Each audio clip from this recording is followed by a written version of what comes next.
Do you know you can even analyze prop cantilever frames using qualitative analysis with no calculations at all? In this lecture, I will teach you how to analyze these frames with the help of these examples.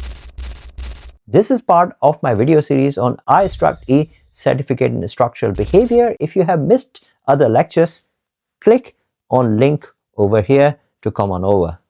Hey friends, if you're new here, I am Dr. Jawed Qureshi, a senior lecturer in structural engineering and design at University of East London, and in here we talk about civil and structural engineering.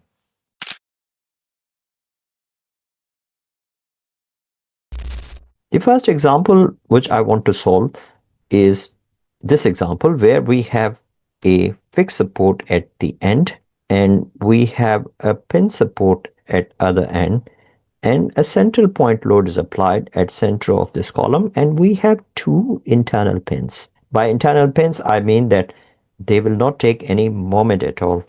And we have to draw the bending moment diagram. Ignore self-weight. The bending moment diagram should be drawn on tension side. There are four options to choose from. Immediately by looking at these options, I will see that when we apply loading rightwards, the column is going to bend like this. As a result, it will create moment. As there is no vertical load applied over here, that means that you will not have any moment in this region. And option A seems correct to me.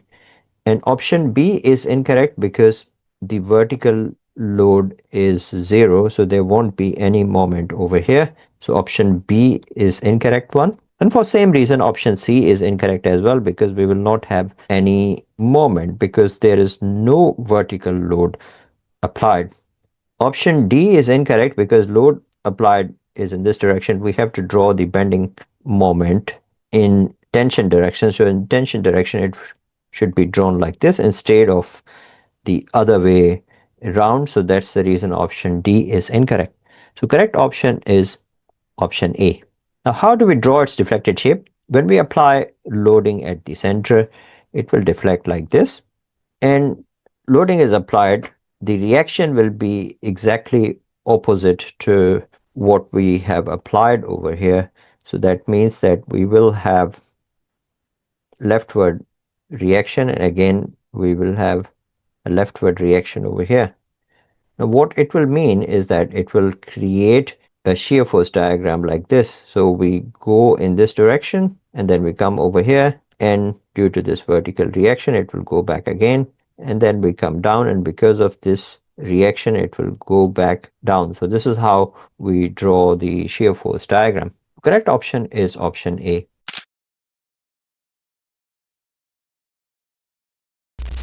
What will happen if we have a point moment applied at the center of column instead of a point load?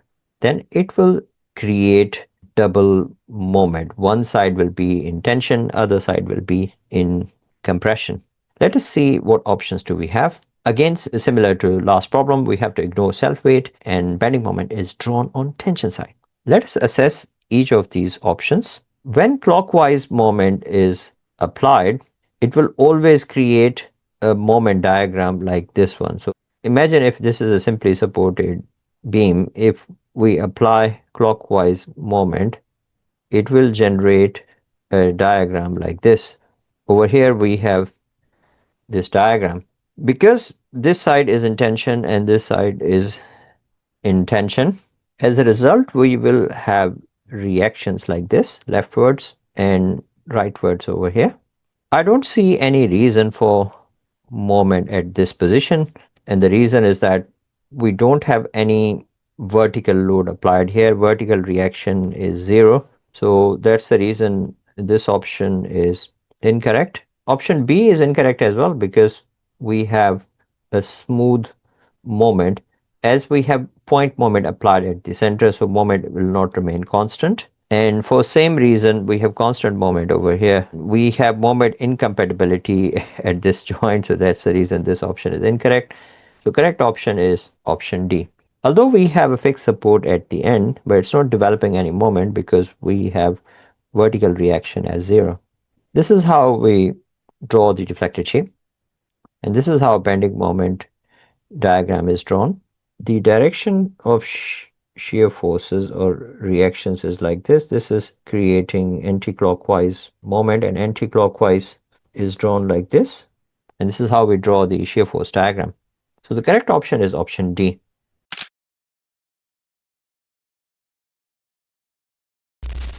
This is the third problem. In third problem, we have a point load applied on the vertical member. And how do we draw its bending moment diagram?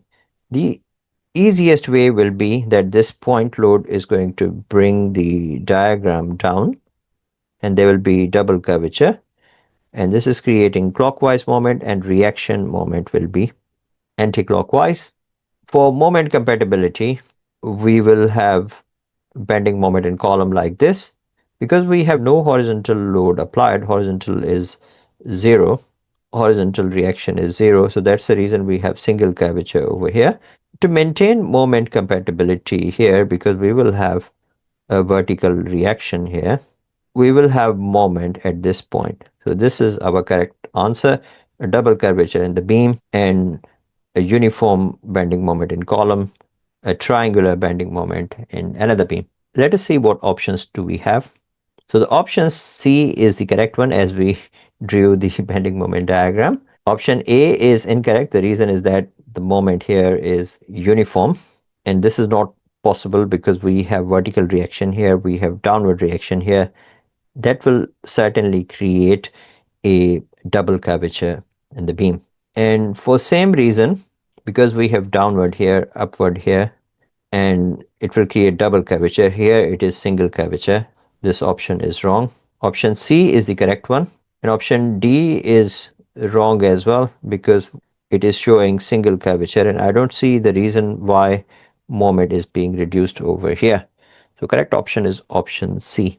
This is how we draw the diagrams. We have tension over here, we have tension at top, and here we have tension in this direction, tension is this direction, and this will translate into bending moment diagram. We have downward load applied over here.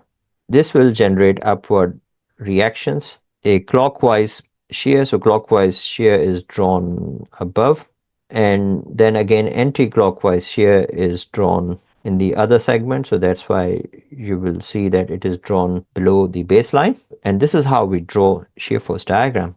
So correct option is option C.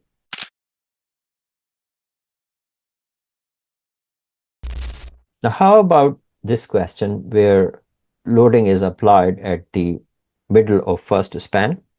By looking at this question, we have to identify a correct bending moment diagram. First of all, we have to see that if this structure is stable or not. If it is unstable, then it's a failure structure. It is a mechanism structure, and then we cannot draw the bending moment diagram. You tell me if this structure can be analyzed or not. This is a tricky question, and sometimes in job interviews you get this type of question, and you will always make a mistake in this question, but don't make it. I will tell you a quick tip to see if it can be analyzed or not. And if you put it in a software, the software will not analyze it at all. Let's assess this question. As we have internal pin is not going to take any moment. We have to find out static indeterminacy to see if this structure can be analyzed or not. A pin support will have two reactions, roller will have one reaction. The formula for finding out static indeterminacy, if static indeterminacy is 0, it's unknown minus equilibrium equations, and minus any forces due to pin release. Unknowns are three reactions at supports. Equilibrium equations are always 3. Summation of horizontal forces equal to 0, summation of vertical forces equal to 0, and summation of moment equal to 0. So these are M is equal to 0, V is equal to 0, and H is equal to 0. Because of internal pin, one force is going to be released. So I will subtract one force over here.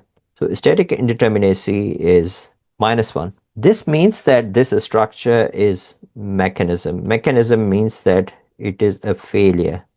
It cannot be analyzed. It is unstable structure.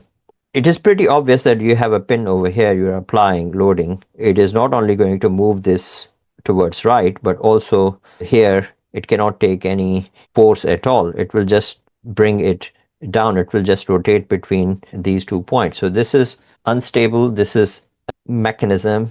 No bending moment diagram can be drawn over here. So you have to be mindful of the configuration and see that if this structure can be analyzed. There are 4 options to choose from. Clearly option A is correct one, and because we don't have enough reactions to support this structure, so this option is incorrect, and there can't be any moment at pin, so this option is incorrect as well. We have a point load applied over here, so I don't see why we have moment at the end.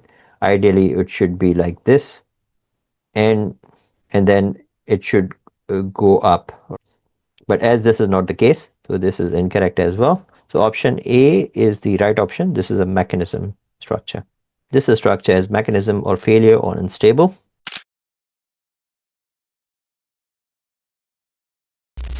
Let me move to next question, where a point load is applied on a beam and we have roller and pin supports because it's a simply supported structure.